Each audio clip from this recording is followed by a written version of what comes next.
Hi there, and welcome to another episode of Teaching with Text. My name is Richard, and today I'm going to be talking about British Empire within the context of the Second World War, and how within my own teaching I've used texts such as this, Tower of Skulls by Richard B. Franks, to really kind of give students a broader context of the war, and also to look a bit more closely at what can often be termed the sort of untold story of the Second World War as well, within the context of the British Empire, that many students don't know about. Often, the Second World War is widely taught across many different curricula and syllabi across the globe, and certainly within the European context and within the UK, for example, often there's a focus on the war for understandable reasons, in a sense, in Europe, but in order for it to help to get students to really understand how this was a global conflict and why it was a global conflict, you really need to broaden that out into looking at different geographical regions, different theatres of the war. And that's something that I do within my own teaching, and I've also incorporated Richard B. Franks' book here to enable me to do that, because I found that students often didn't really know very much about the British Empire, didn't really know in terms of its impact, its size, its breadth in the 20th century, and then within the context of the Second World War as well, didn't really know to what extent Britain had colonies within Asia, for example. So I used the section in the book here on the fall of Singapore, which is pages 369 to 384.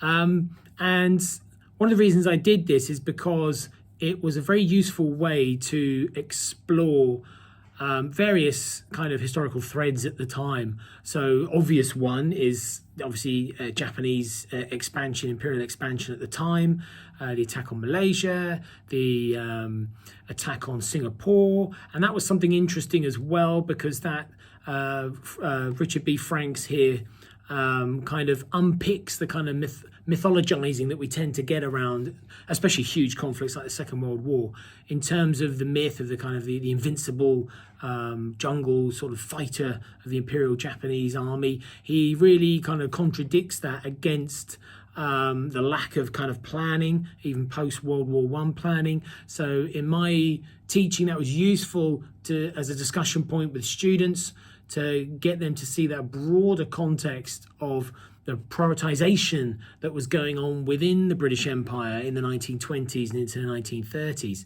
So kind of, again, developing a more complex picture of the growth of Singapore within the context of the British Empire in sort of the mid-20th century.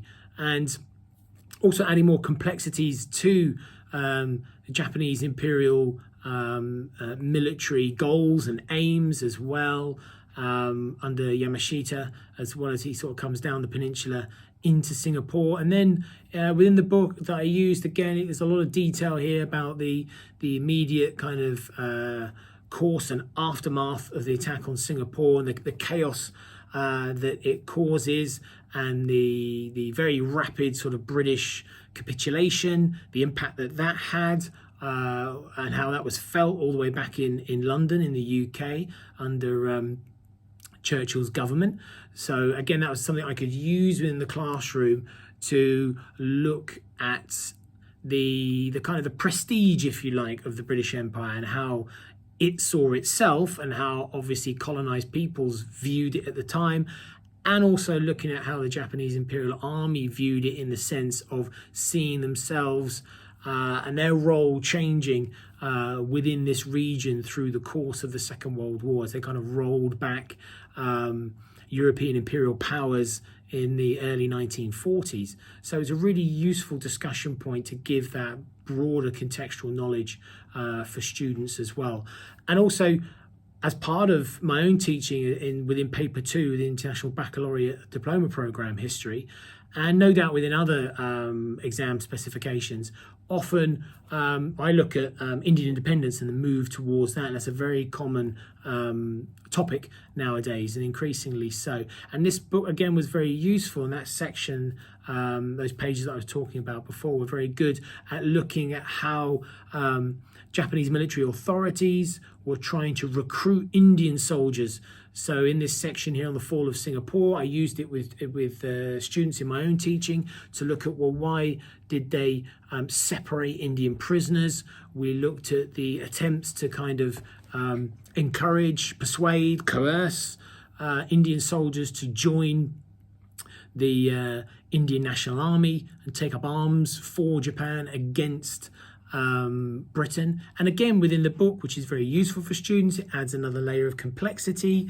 Franks here uses various primary accounts of Indian soldiers in terms of why they decided to fight for Japan or not, and the reasoning. So again, that was a useful discussion point in my own teaching, and again, useful for students to see the complexity here. So the interconnected nature of the British Empire at this time, how we got on to discussions more broadly about the use of Indian soldiers within the British Army, across the British colonies in Asia at that time, and then how they reacted to the Japanese invasion as well. So it's very useful at providing a much more kind of detailed context for students.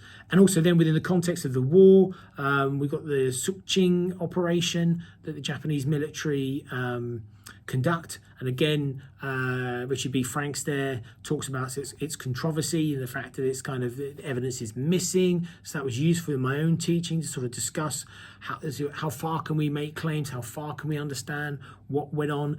But again, it was very useful for me to link back into, again, because I teach modern East Asian history as part of the IB. So it's very useful to link back to our previous lessons on the famous Marco Polo Bridge incidents and the Japanese invasion of the remainder of sort of the Chinese mainland at that time. So how that even sort of, over 4 years later was still, a kind of modus operandi for the Japanese military at that time to weed out kind of who they deemed to be Chinese spies.